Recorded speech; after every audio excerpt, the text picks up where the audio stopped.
तो आज हम लोग फ्लो साइटोमेट्री के बारे में बात करेंगे। अब अगर इसको डिफाइन करना चाहें तो ये है क्या, बेसिकली ये एक स्टैंडर्ड लेज़र बेस्ड टेक्नोलॉजी है जिसका इस्तेमाल कहाँ पे करते हैं हम लोग, फिज़िकल और केमिकल कैरेक्टरिस्टिक किसका, सेल का या पार्टिकल का, किसी किसी हेट्रोजीनस फ्लूइड मिक्सचर में। तो इसका मतलब ये है कि किसी भी फिजिकल और केमिकल कैरेक्टरिस्टिक को हम डिटेक्ट और मेजर करने के लिए फ्लो साइटोमेट्री का इस्तेमाल करते हैं। कौन कौन सी प्रॉपर्टीज़ मेज़र की जा सकती हैं, तो पार्टिकल का साइज़ पता लगाया जा सकता है, ग्रैन्युलैरिटी या इंटरनल कॉम्प्लेक्सिटी उसमें कितनी है, और फ्लोरेसेंस इंटेंसिटी कितनी है उस पर्टिकुलर पार्टिकल या सेल पार्ट में, तो ये भी पता लग सकता है।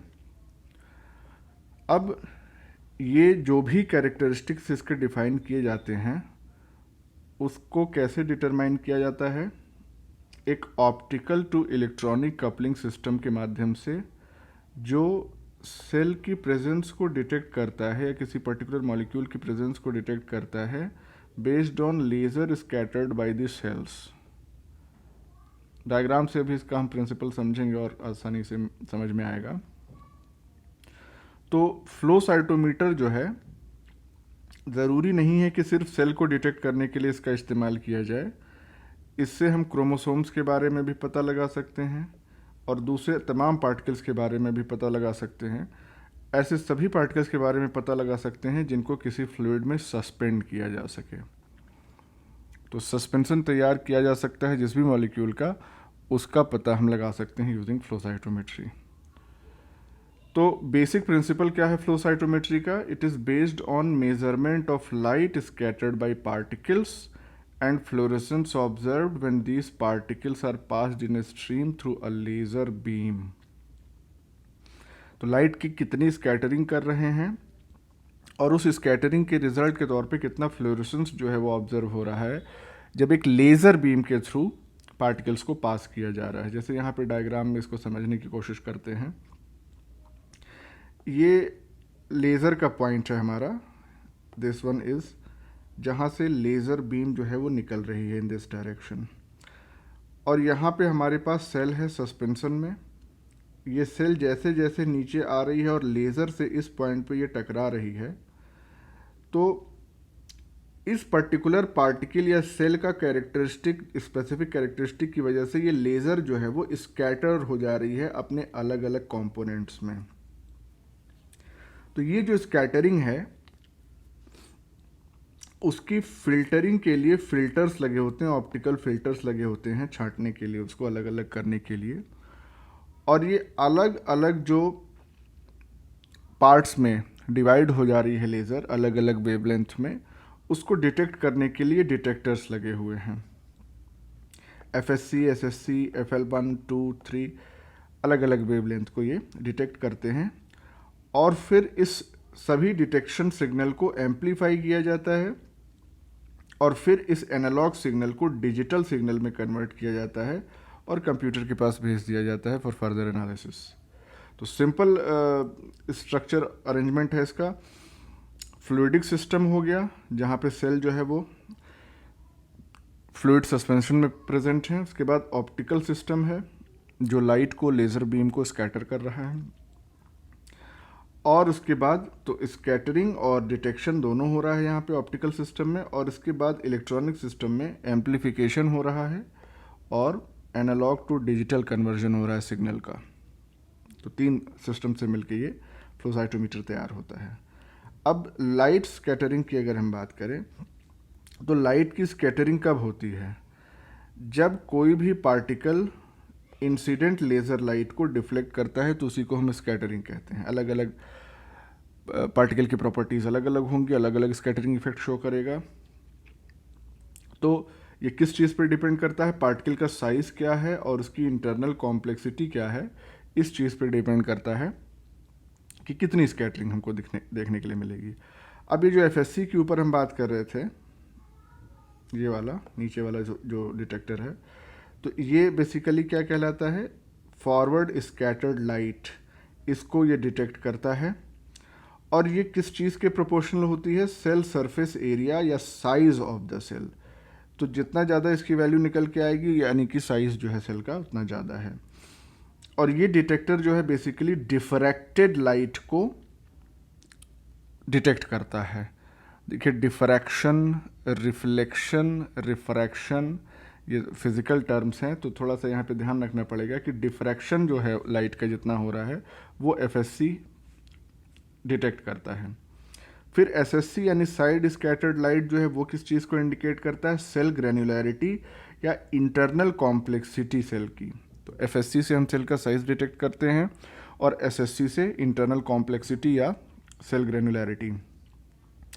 और इसमें मेनली डिटेक्शन किसका होता है? रिफ्रैक्टेड और रिफ्लेक्टेड लाइट का डिटेक्शन होता है। अब इन दोनों एफएससी और एसएससी का जो मेजरमेंट है इसी के बेसिस पे अलग अलग सेल टाइप्स को डिफ्रेंशिएट किया जाता है जब हमारे पास एक हेट्रोजीनियस सेल पॉपुलेशन होती है या अलग अलग सेल की पॉपुलेशन मौजूद होती है। अब फ्लोरेसेंस का क्या यूज़ है? तो फ्लोरेसेंस मार्कर्स जो है वो इस्तेमाल किए जाते हैं, जैसे अलग अलग सेल टाइप में हमको अगर अलग अलग मॉलिक्यूल्स का प्रेजेंस डिटेक्ट करना है तो उस पर्टिकुलर मॉलिक्यूल के लिए जो स्पेसिफिक एंटीबॉडीज़ हैं उससे फ्लोरोक्रोम अटैच किया जाता है। तो ये फ्लोरेसेंस मार्कर कहलाते हैं और इनको डिटेक्ट किया जाता है या इनका डिटेक्शन जो है वो सेलुलर मॉलिक्यूल्स का डिटेक्शन किया जाता है कि वो एक्सप्रेस कर रहे हैं कि नहीं, और जनरली वो कौन से मॉलिक्यूल्स होते हैं? प्रोटीन या न्यूक्लिक एसिड। इसके बाद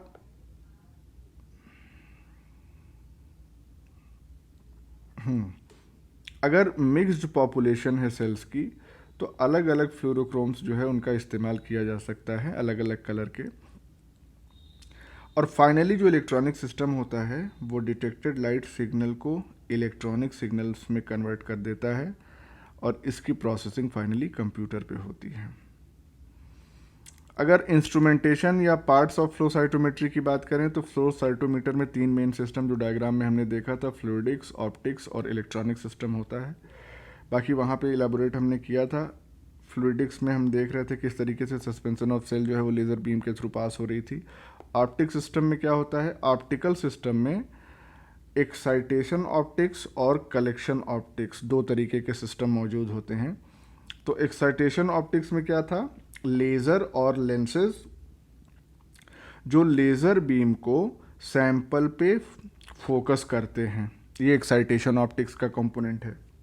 और कलेक्शन ऑप्टिक्स में हमारे पास कलेक्शन लेंस और कलेक्शन लाइट होती है जो तब एमिट होती है जब पार्टिकल इंटरैक्ट करता है लेज़र बीम से। तो वही डिटेक्टर जिसकी हम बात कर रहे थे वो है।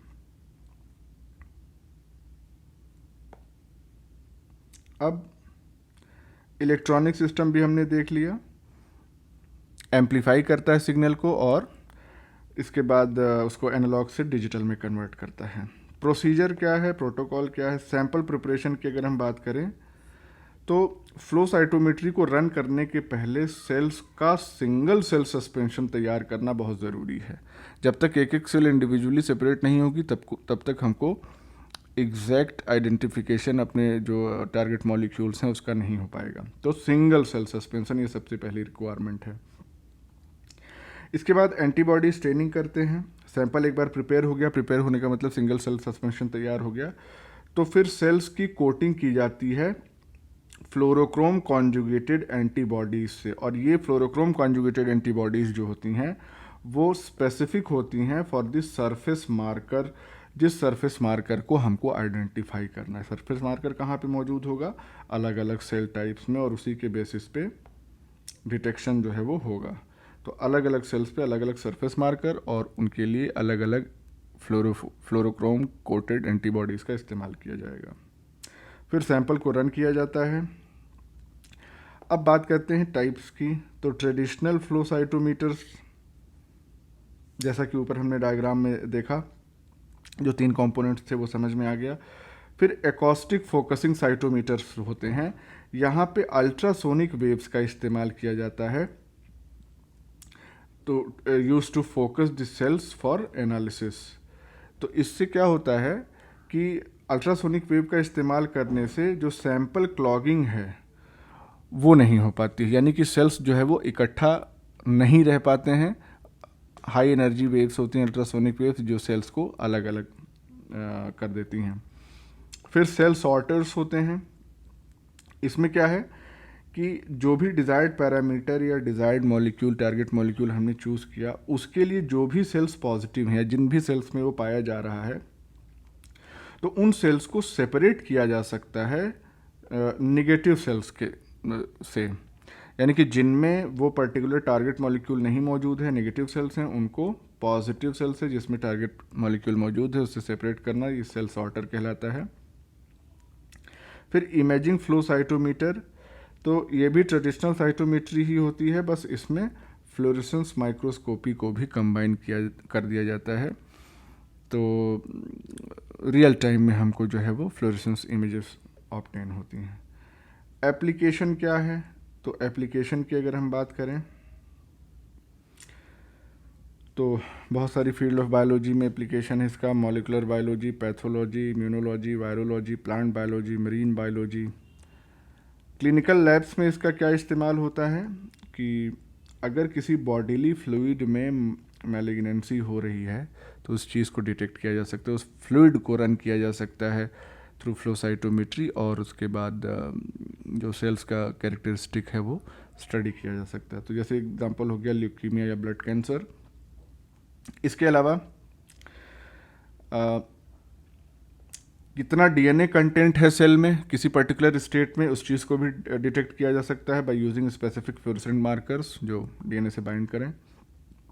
इसके अलावा सेल्स का रेप्लिकेशन ये भी डिटेक्ट किया जा सकता है वही डीएनए से बाइंड करने वाले फ्लोरोक्रोम की हेल्प से, और इसकी हेल्प से 4 जो डिफरेंट स्टेजेस होती हैं सेल साइकिल की, G1, S, G2, M, इनको भी डिटेक्ट किया जा सकता है कि सेल किस समय किस स्टेट ऑफ सेल साइकिल में मौजूद है। जो एकॉस्टिक फ्लो साइटोमीटर था जिसमें अल्ट्रासोनिक वेव इस्तेमाल कर रहे थे, उसका इस्तेमाल करके मल्टी ड्रग रेजिस्टेंट बैक्टीरिया को डिटेक्ट किया जा सकता है ब्लड में या फिर दूसरे जो फ्लूइड सैंपल्स हैं बॉडी के उसमें। तो देखिए, इसके अलावा जो डिफरेंट स्टेजेस हैं सेल डेथ के, एपोप्टोसिस के, नेक्रोसिस के, इसको भी फ्लो साइटोमीटर से पता लगाया जा सकता है। और कैसे? Based on differences in morphological and biochemical changes. तो ये अलग अलग जो स्टेजेस होती हैं सेल डेथ की, एपोप्टोसिस की, नेक्रोसिस की, इसमें मॉर्फोलॉजिकल और बायोकेमिकल चेंजेस होते ही हैं, उस चीज़ को फ्लो साइटोमेट्री डिटेक्ट कर सकती है आसानी से। लिमिटेशंस की अगर हम बात करें तो ये प्रोटीन्स के इंट्रासेलुलर लोकेशन और डिस्ट्रीब्यूशन के बारे में कोई इन्फॉर्मेशन नहीं देती है कि सेल के अंदर वो प्रोटीन्स स्पेसिफिकली कहाँ मौजूद हैं, इस चीज़ का हमको जानकारी नहीं। हाँ, मौजूद है कि नहीं, प्रेजेंस या एब्सेंस पता लगा सकते हैं, बाकी लोकेशन और डिस्ट्रीब्यूशन नहीं पता लगा सकते हैं। खर्चीला प्रोसेस है, ये भी इसकी एक लिमिटेशन है। नीचे हमने इसका यूट्यूब लिंक जो है वो शेयर कर दिया एक वीडियो का, उसको आप देखेंगे तो इसका एप्लीकेशन डायरेक्टली कैसे लैब में किया जाता है, कैसे इस्तेमाल किया जाता है, मशीन कैसे दिखती है, वर्किंग, ये सब इसमें 10 मिनट में सम अप किया गया है। तो इसको देखिएगा।